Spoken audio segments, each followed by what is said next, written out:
เด้อพี่น้องเบาสุริยะไทยคาโต้พี่น้องเบอร์คาโตยกงานหนึ่งได้นี่งานหนึ่งนี่แหละคอนเทนต์นี่แหละประมาณ40 ละนี่แหละโอ้ใจตีเอาบางตีเป็นพิธีก่อนตีขอบใจว่าหนาหัวตานอกจากการน้ำพักน้ำแห้งคิดตัวเองสูงมากก็เกิดว่าเลื่อนป้ายพี่น้องตัดงาน1โมเมนต์ตัดยังได้หันตัดค่าที่ตรงค่าออกอัลบั้มโอ้เนาะแต่จริงเนี่ยมันก็โมเมนต์พี่น้องซื้อตาบานเนาะโอ้แต่จริงเนี่ยมันอ้าวเศร้างานจักด่านก่อนเศร้างานนี่15 ล้าน4 แสนอ๋อตุ้มโอ้20 ล้าน5 แสน9 แสนเศร้าละอันเศร้างานพี่น้อง22 ล้านโอ้แต่20 ล้าน9 แสนหางเครื่องสำหรับค่าตู้หางเครื่องมันก็ฝากว่าหนาไว้จอมสิได้บรรยากาศยามเศร้ามื้อนี้น่าซื่นตาบานกูโคตรเนาะมื้อนี้เนาะโอ้เสร็จไปอีก1คนเนาะพี่น้องโอ้เอาใส่พวกคนไปใส่ได้ค่าตู้แต่ละคนนี่บ่แม่นน้อยเด้อพี่น้องเพราะว่าได้ห่อขาวแล้วตัวสัตว์บ่แล้วรายเงินได้หนีเว้ยไอ้เท่าไหร่ตอนนี้เมื่อแกไปเพิ่นกำลังเรียนคิวทำเงินนะแล้วไปเงินค่าตู้เนาะหลังจากไปสาวก็คือเนาะพี่น้องโทรศัพท์มื้อนี้เป็นพี่น้องเพราะว่าเป็นวันศิลป์แล้วบ่ได้ออกงานบ่ได้ออกงานพี่น้องแป๊บนึงนะหนูยาวต่อพี่น้องยาวเลยเพื่อน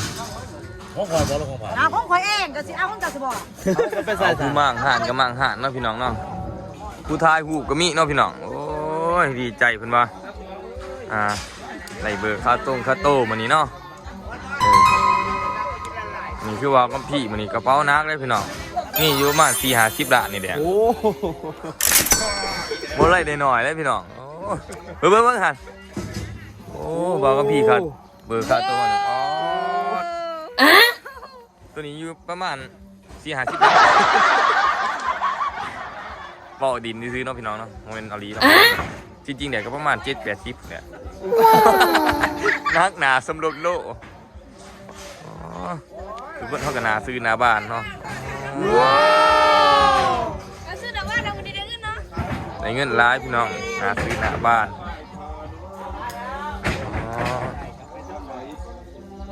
เอามาอะไรเงินเลยนะเนี่ยจะเอาไปเที่ยว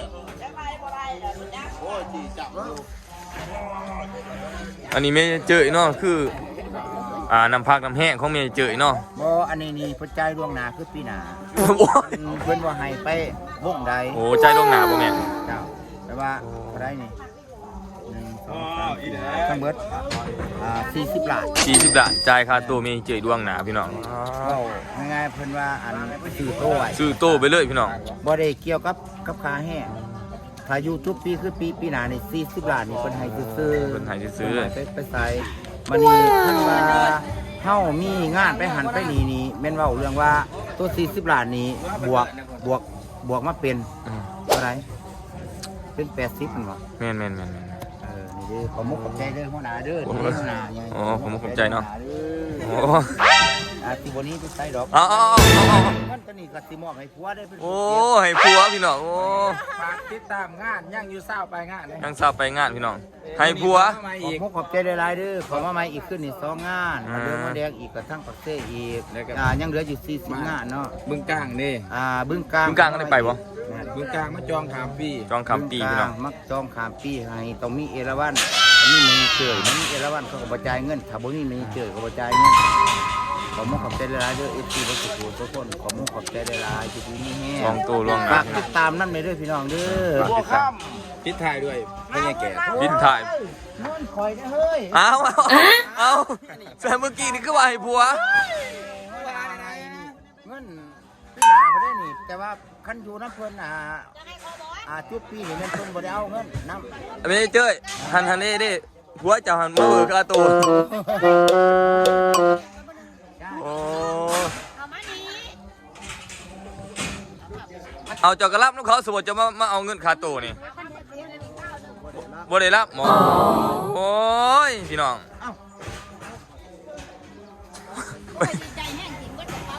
ดีใจละเลยเงินร้ายพี่น้อง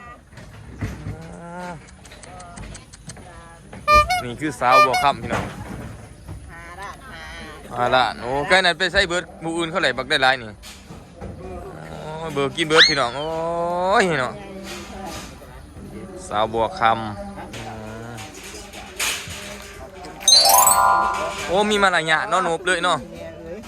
บ่ได้คิดนะฮะ โอ้นี่คือพ่อใหญ่เวียงพรพรวิไลเนาะโอ้ เอาเงินน้ำมันไปจ่ายดิ ได้เท่าไรก่อนพ่อใหญ่ เลยร้านหาแซ่ โอ้ นี่คือหัวหน้าครับ นี่คือน้ำผักน้ำแห้งเนาะพี่น้องหมอลำฟังหลอกฟังเล่าวพี่น้องเอ้ย รู้แล้ว เฮ้ยเตาอย่างนี้ ก่อนนับก่อนเพิ่นเปล่าข่าว ใจเด้อหัวหน้าเพิ่นเบิกเงินนำเพิ่นพี่กายนี่เพิ่นก็บ่เอาเงิน โอ้บ่เอาเงินอีก บ่แล้วเอาให้เพิ่นก็บ่เอาเพิ่นว่าเอาให้ เอาให้ เอาให้แล้วก็เพิ่นจ่ายมา40ล้าน เราอีก ของพี่น่ะ เราเห็นใจเจ้าเพราะว่าเจ้ามีลูกมีผัว ไปจ่าย โอ้ยอย่าว่าโถ โอ้ไปแล้ว ไม่เอาไปให้ผัวบ่โอ้ยพี่น้องนี่เจอเพิ่น ไปใส่นี่ต้องให้ได้ พี่น้องยังหางเครื่องเนาะพี่น้องเนาะบ่ทันได้มาหับข้าวต้มข้าวโตเนาะ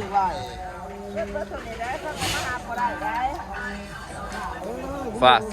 ซเนาะพี่น้องฝ่าไซสิมาเอาเงินค่าโตน้ำผักน้ำแห้งยามเสาร์บรรยากาศคึกคืนพี่น้องข้าวต้มข้าวโตหลายโอ้ยมาบายรั้วน้ำพันโอ้หนาเลี้ยงตลอดเนาะ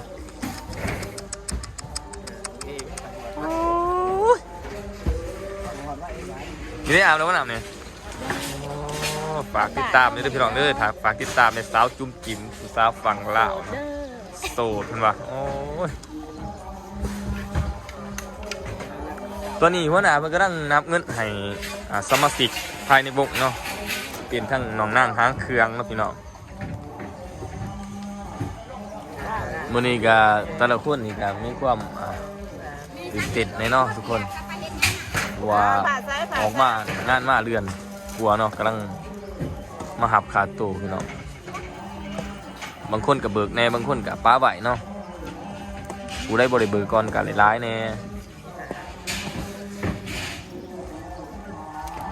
พี่เกม ขี่บนทันดู ได้โลด อ้าวเดี๋ยวเท่าไรนี่เท่าไรนี่โอ้5 แสนอย่าให้เบิร์ดอย่าให้เบิร์ดอ๋อเอาไปเลี้ยงทอมผู้บ่าวอะไรได้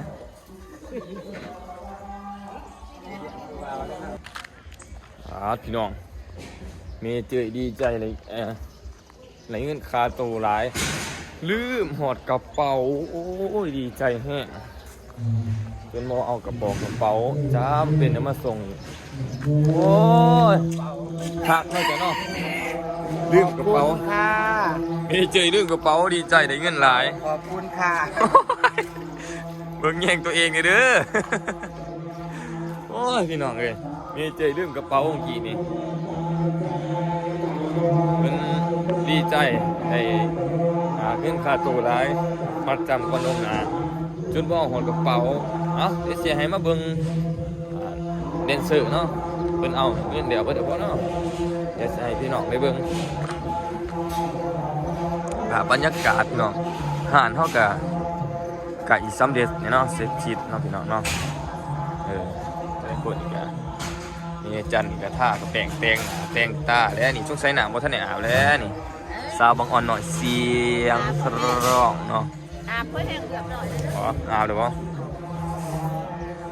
นี่หนุ่มนอนดีคือกันนี่อย่าสิไปถามว่าสาวพิงนี่ไหลคาโตหลายปานใดเจ้าสบายดีไหลคาโตหลายปานใดมื้อนี้5 ละเนาะกายนั้นไปใส่เบิดเบลกินเบิดบ่ผมตื่นนอนพี่น้องโอ้ย จะโดนแล้วเขาก็ดู โพตะเว้นจนออกเลือดเดี๋ยวออกแรงเนี่ย ลุกไปใส่ เขาก็ตื่นนอนพี่น้องเอ้ยเพิ่นดีใจร้ายนอนเพิ่นว่านอนสำแจงเด้อเพิ่นว่างานสุดท้ายมื้อยาวต่อเพิ่นว่าอ๋อ ถือโทรศัพท์แห่งไหนกันได้ โอ้บ่ได้นะแจกจ่ายพี่น้องแจกจ่ายแต่ละคู่แต่ละคนนี่พากันดีใจสิได้เมื่อบาทเนาะพี่น้องสิได้กลับบ้านกลับซองบ่าวคำพี่นี่แฮงดีใจเด้บ่าวคำพี่นี่สิได้เมื่อบาทเนาะแต่งโตแบบเท่ๆเมื่อเฮือนเมื่อซ่านเพิ่นว่าโสดเด้อโสดอีกแล้วนี่โสดเพิ่นว่ากูมากห่านก็มากเนาะพี่น้องเนาะมากไปเลยเนาะไก่สิสำเร็จแล้วพี่น้องไก่สิได้กลับบ้านโสดบ่ โชว์เด้อพลังโอ้โหเลยเนี่ย โอ้ มันเงินออกเลยโชว์เลยนี่ ดอกเงินประมาณ6-70 ล้านพี่น้องเอ้ยกระเป๋าจนอันนี้เปีดมาก ไปเด้อโชว์เด้อมันนี่ ๆอ๋อ เงินออกเลยโชว์ โสดบ่นี่ถ้าเงินบ่ออกนี่ เงินออกมีแฟน โอ้โทรโพสต์เนาะนี่มาหับเงินเลยพี่น้องหับคาตูนี่โอ้หนาแรงแห้งหมดเลยพี่น้องเลยได้เงินหลาย